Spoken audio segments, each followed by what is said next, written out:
Di mana pun jawatan kita, yang paling hebat adalah Allah Subhanahu wa ta'ala. Maksudnya Allah maha hebat. Allah adalah raja bagi sekalian raja. Kemudian Allah kata, bila kamu mengetahui aku adalah raja kamu mengetahui aku adalah menciptakan kamu mengetahui segala-galanya datang daripada aku, ilahin nas, maka sembahan bagi kamu adalah aku. Kamu kena sembah aku, kata Allah. Kamu kena sembah aku, kata Allah. Kamu kena patuh pada perintah aku. Kamu kena kembali kepada aku. Sebab itu, tuan-tuan, berapa ramai di kalangan kita apabila diuji oleh Allah, masalah kita bertimbun-timbun, berapa ramai yang sujud meminta kepada Allah walaupun kita mahasiswa. Kan nak exam kan, nak exam kadang-kadang, ya Allah tak boleh masuk. Nak masuk macam mana? Buku sebelah, handphone sebelah, tengok Instagram, tengok Facebook, macam mana nak masuk? Kan TV depan pula, study, Walkman dekat sini, dengar lagu kan, macam mana nak masuk? Sebab tu kena minta kepada Allah Subhanahu wa ta'ala. Dalam hadis Nabi sallallahu alaihi wasallam, hadis yang dikeluarkan oleh Imamul Muslim di dalam sahihnya, kata Nabi sallallahu alaihi wasallam, ma aqrabu al-'abdu min rabbih, tidak ada yang hampir di antara hambanya dan Tuhannya, wa huwa sajid, dia sedang sujud kepada Allah. Tidak ada yang paling hampir, tidak ada yang paling dekat di antara hamba, seorang hamba dengan Tuhannya, wa huwa sajid, iaitu dalam keadaan dia sujud. Fa'akthirud doa, kata Nabi, maka perbanyakkanlah doa. Sebab tu saat lagi kita nak semayang zuhur, jangan lupa doa. Minta, ya Allah permudahkanlah urusan aku, ya Allah, apa yang aku ada masalah, ya Allah permudahkanlah, kau tunjuklah jalan yang benar, ya Allah. Kerana Nabi sebut sedang sujud kita hampir dengan Allah, dekat dengan Allah, maka perbanyakkan doa. Tapi ada ingat tak, lain-lain kali kita sujud tidur kan, ngantuk, tidur, relax. Lagi-lagi masjid sekarang tuan-tuan cuba sujud, sedap tak? Banding dengan kapet dulu, sedap. Dulu punya kapet, sujud ni kalau nak boleh bangkit lah ni. Kapet masjid mana-mana kata Allah 2 inci, sujud tu tak nak orang kata khusyuknya engkau. Tak, bukan khusyuk, sedap sujud. Perbanyakkan doa, tuan-tuan. Tuan-tuan yang dirahmati oleh Allah Subhanahu wa ta'ala. Sebab itu di dalam kertas yang diedarkan ada 3 sifat yang Allah Subhanahu wa ta'ala sebutkan dalam ayat pertama, ayat kedua, ayat ketiga, iaitu sifat ar-rububiyah, iaitu beriktikad bahawa Allah Subhanahu wa ta'ala bersifat esa. Allah yang esa, maksudnya Allah yang satu. Kemudian sifat al-malik, iaitu sifat yang mana Allah Subhanahu wa ta'ala ada raja, adalah Allah Subhanahu wa ta'ala menguasai segala-galanya. Dan sifat yang ketiga yang Allah sebutkan di dalam surah An-Nas, iaitu sifat al-uluhiyah, yang mentauhidkan segala ibadah kita. Kita buat segala apa yang Allah Subhanahu wa ta'ala perintahkan ke atas kita. Tuan-tuan yang dirahmati oleh Allah Subhanahu wa ta'ala, kemudian Allah Subhanahu wa ta'ala sebut dalam ayat yang keempat, Allah kata, min syarril waswasil khannas. Kita minta perlindungan tadi kan, kita katakanlah wahai Muhammad, aku minta perlindungan daripada Tuhan yang telah menguasai manusia. Daripada apa kita minta perlindungan? Maka Allah Subhanahu wa ta'ala katakan, dari kejahatan bisikan syaitan yang bersembunyi di dalam diri kita. Ada nampak syaitan tak? Ada? Siapa nampak? Ada angkat tangan? Tak ada. Tak nampak, tapi Allah sebut. Sebab itu di dalam hadis Nabi sallallahu alaihi wasallam, bagaimana dalam hadis yang panjang, Safiyah binti Huyai, satu hari, ada dalam nota tu, satu hari Safiyah binti Huyai dia berjumpa Nabi sallallahu alaihi wasallam dalam masjid. Safiyah ni isteri Nabi. Bila Sofiyah nak cari Nabi, cari kat mana kedai kopi. Ni dah kahwin belum? Belum kahwin lagi semua. Nampak muka semua dah bapa orang lah. Esok ni kalau bini kita nak cari, rasa-rasa di masjid ke di mana? Di futsal kan? Tapi Nabi SAW, yang mana di dalam riwayat hadis ini ada yang mengatakan waktu itu adalah bulan Ramadan, Nabi sedang beriktikaf. Tuan-tuan muslimin muslimat, cari Nabi SAW. Sofiyah binti Huyai cari Nabi di masjid. Cari di masjid, jumpa Nabi bersembang. Nabi tak kata engkau ni sibuk aja, dekat rumah cari aku, dekat masjid cari aku, nak apa? Ada Nabi kata? Tak ada. Nabi tak kata kalau kita kan serabut kepala ni, kan serabut, sekejap-sekejap bini datang, kejap-kejap telefon. Korang mana tahu tak kahwin lagi, kan? Esok kahwin kau tengoklah bala datang macam mana. Kan dalam tandas pun telefon, bang kat mana ni bang? Oi, aku dalam tandas, kau sibuk pula. Tak tahu lagi. Tunggu nanti sikit masa lagi, korang tahulah azab korang macam mana. Tapi nak menggambarkan, nak mengatakan macam mana Nabi SAW, Sofiyah binti Huyai datang jumpa Nabi. Bila di dalam hadis Nabi, mereka pun bersembang. Selepas habis bersembang, bertanya khabar dan sebagainya. Tengok romantiknya Nabi. Bukan romantik sebelum kahwin dek oi. Kan romantik Allah. Cakap ni lidah tak bertulang. Orang kata kan, cakap ni abang apa khabar. Cakap seronok, sejuk hati. Belum kahwin, kan dah kahwin, Allah tengok muka pun mengerikan. Nabi SAW layan isteri dia, cakap elok-elok. Kemudian Nabi bangkit bersama-sama. Nabi pimpin Sofiyah binti Huyai sampai ke depan pintu masjid. Nabi pimpin, maksudnya Nabi bawa sampai ke hujung masjid. Kalau kita ni, kau tahu rumah kan, balik sendiri. Dah pergi balik. Tak ada, Nabi bawa sampai hujung masjid. Nabi tunggu Sofiyah binti Huyai nak balik rumah. Kebetulan pada waktu itu lalu dua orang sahabat. Dia dalam nota tu. Lalu dua orang sahabat, dia nampak Rasulullah. Dulu waktu malam mana ada lampu Kalimantan, tak ada. Tak nampaknya. Maksudnya samar-samar. Ketika mana mereka lalu, tuan-tuan, lalu, maka waktu itu dua orang sahabat ini bila nampak Rasulullah, mereka pun bergegas. Daripada jalan biasa, tengok Rasulullah dengan seorang wanita. Nabi bila nampak mereka nampak Nabi dengan seorang wanita, mereka pun berlalu dengan pantas. Apa yang Nabi SAW sebut? Ni azan dulu ke macam mana?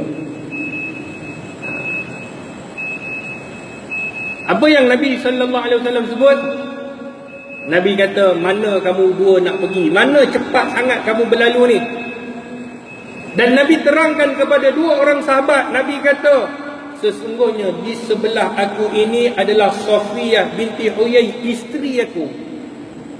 Apa yang menyebabkan Nabi SAW bagi tahu? Kerana Nabi SAW kata di dalam hadis ni, tuan-tuan dengar, ketika mana sahabat dengar penjelasan Nabi, bila Nabi kata ni isteri aku, mereka kata subhanallah, Maha suci Allah, tak perlu kau terangkan wahai Nabi, tak perlu kau terangkan, kami tahu. Tetapi Nabi SAW mengatakan bahawa azan dulu.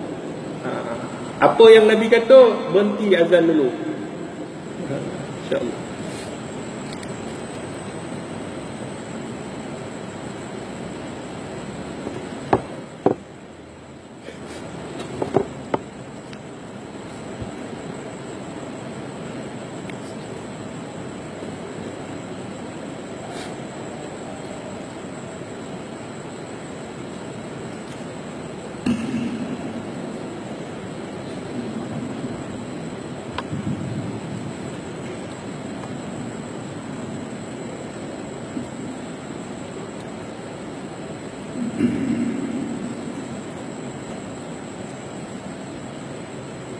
Allahu Akbar, Allahu Akbar. Allahu Akbar, Allahu Akbar.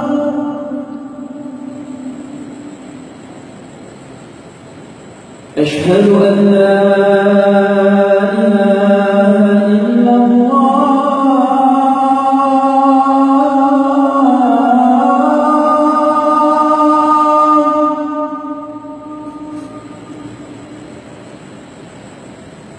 أشهد أن لا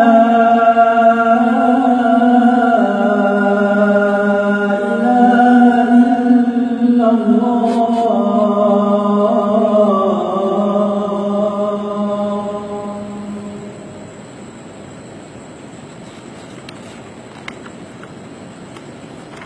أشهد أن محمدا رسول الله.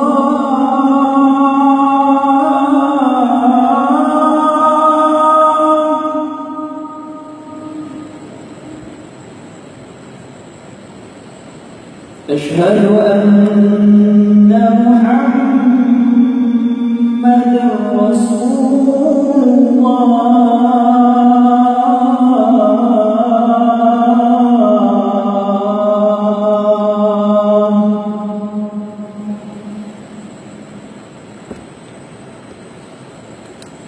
حي على الصلاة.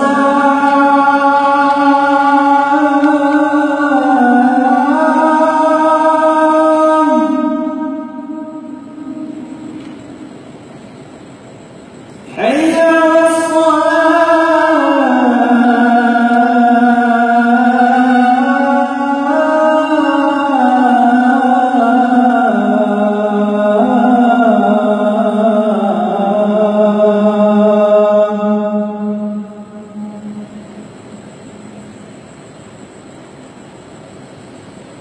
حي على الفلاح.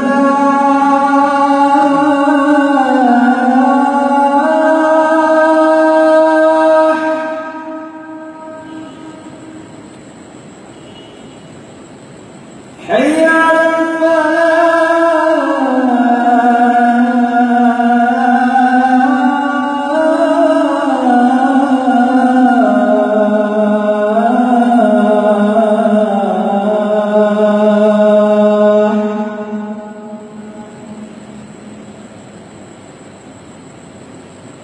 الله أكبر،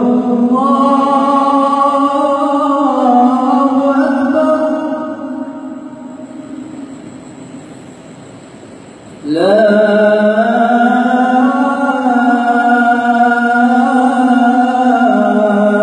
إله إلا الله.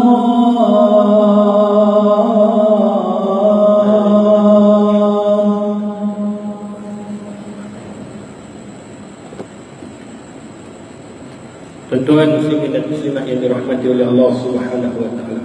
Maka apa yang Nabi kata? Ketika mana dua orang sahabat lalu tengok Nabi dengan seorang wanita, maka mereka berlalu dengan pantas. Nabi panggil mereka. Nabi kata, "Mana kamu nak pergi?" Kemudian Nabi sallallahu alaihi wasallam mengatakan bahawa sesungguhnya yang di sebelah aku kan waktu malam samar-samar.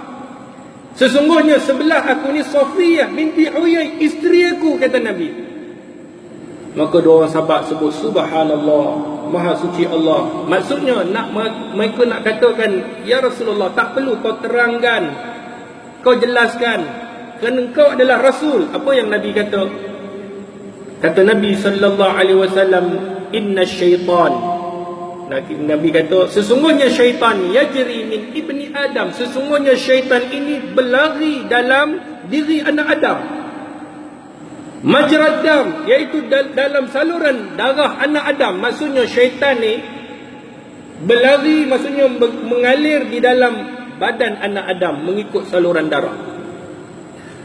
Kemudian kata Nabi sallallahu alaihi wasallam, wa inni khasyitu an yakzifa fi qulubikuma syai'an. Aku takut ada sesuatu yang dibisikkan di dalam diri kamu berdua.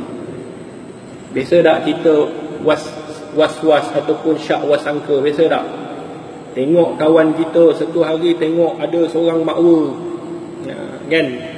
duduk dengan kawan kita, kita tak kenal keluarga dia, kita kata, boleh tahan juga, selalu aku tengok dia ni kaki masjid. Sebelum imam sampai, sebelum masjid buka, dia dah sampai. Aku ingat dia ni bagus, tengok Allah janggut macam ni sampai ke dada. Kan, contohlah, contoh. Rupanya boleh tahan juga dia ni, syaitan sungguh. Pergi tanya, rupanya kakak dia. Kan, kakak kan muka kan nampak comel. Kan, kita pun tengok kakak dia. Kita tak tahu. Tak tahu. Kalau kita kenal, lain cerita. Ada orang pula baik sangka terlampau baik, anak hantar pukul 12 malam, ada lelaki-lelaki hantar malam pukul 12. Kita kata boleh jadi orang ni mungkin bantu anak aku 12 malam, apa bantu pun. Kan, itu kena tengok juga. Tetapi Nabi SAW nak bagi tahu sesungguhnya kena berjaga-jaga syaitan. Dia sentiasa menghasut kita, sentiasa bagi wak sangka kepada kita, prasangka buruk dalam diri kita. Di dalam satu hadis Nabi SAW yang lain, yang mana Nabi SAW sebut di dalam hadisnya, inna syaitan wadih khatmuhu ala qalbi ibni Adam, sesungguhnya syaitan meletakkan muncungnya di dalam dada anak Adam. Ni syaitan ni semua di kalangan kita. Ustaz pun ada syaitan ke? Aku pun ada. Maulana pun ada, Habib pun ada, doktor pun ada, semua manusia, kata Nabi SAW, meletakkan muncung di dalam dada anak Adam, tak kira siapa pun dia. Fa in zakara, bila dia ingat Allah, khannas, syaitan itu akan lari. Wa in nasiya, kalau dia lupa Allah, dia tak ingat Allah, iltaqam qalbah, maka dia akan dikuasai oleh bisikan syaitan. Sebab tu di dalam hadis Nabi ni, kita nak semayang ni, time kita nak takbir, syaitan datang. Biasa tak? Kan kadang-kadang kita tengah rukuk tu, kita rukuk tu boleh kira berapa bintang yang kita dapat. Kan ada kan, kapet kita ni bintang 5 bintang contoh. Syaitan datang. Ada kadang-kadang kalau kita pagi-pagi kan, pagi-pagi keluar daripada masjid, kawan kata, "Woi, kau nak pergi mana? Pergi masjid lah. Kau tak pergi ke?" "Tak apa, aku uzur." Kawan jantan kita lelaki kata uzur. "Tak apa, kau pergi dulu, hantar wakil." Time kita nak keluar, dia kata, "Mat, apa dia? Beli roti canai kejap lagi. Sarapan bersama-sama." Sarapan sama, semayang tak nak bersama. Kan, kita pun pergilah, pergi. Tengah-tengah kita takbir, Allahu Akbar, syaitan pun datang. "Mat, tadi kawan kau pesan apa?" "Roti canai." Kita jawab kan, kita jawab. Kemudian dia tanya, dia buat soalan cepu mas. "Berapa roti canai kah yang perlu kau beli?" Kawan aku tak bagi tahu. Dia pun mula kira, "Aku 3 keping, kawan aku 2 keping." Itulah masalahnya. Syaitan ni pandai, dia duduk dalam diri kita, dia duduk dekat hati kita, nak melalaikan kita. Ini yang disebut oleh Nabi. Siapa nama dia? Syaitan itu bernama khinzib, seperti mana hadis yang dikeluarkan oleh Imam Tirmizi. Khinzib nama dia. Maka kata Nabi SAW, kalau dia datang berjumpa kamu ketika kamu solat, maka hendaklah kamu menyebut A'udzubillahi minasyaitanirrajim sebanyak 3 kali. Nabi sebut dalam hadisnya, sebut A'udzubillahi minasyaitanirrajim, kemudian hembuskan di belah kiri kita. Maksudnya tengah-tengah semayang syaitan ganggu, A'udzubillah, secara perlahan, jangan kuat-kuat. Orang ingat kena sawan nanti. Kan? Secara perlahan, kemudian hembuskan. Hembus, jangan ludah. Tui bagi, kena sebelah orang. Allah. Hembuskan di sebelah kiri, kata Nabi. Kemudian sambung solat kita. Tuan-tuan yang dirahmati oleh Allah Subhanahu Wa Taala.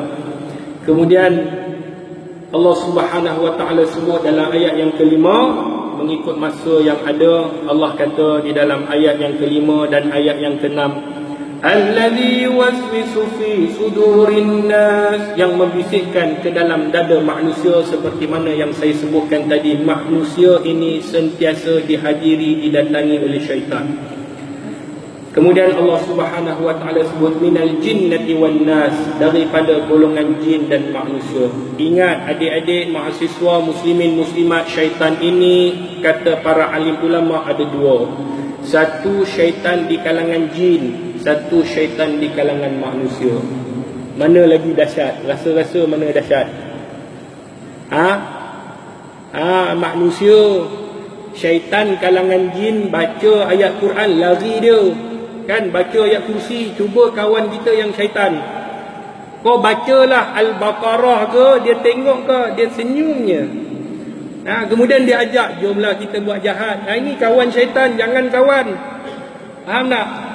Jangan sekali ingat syaitan ada dua.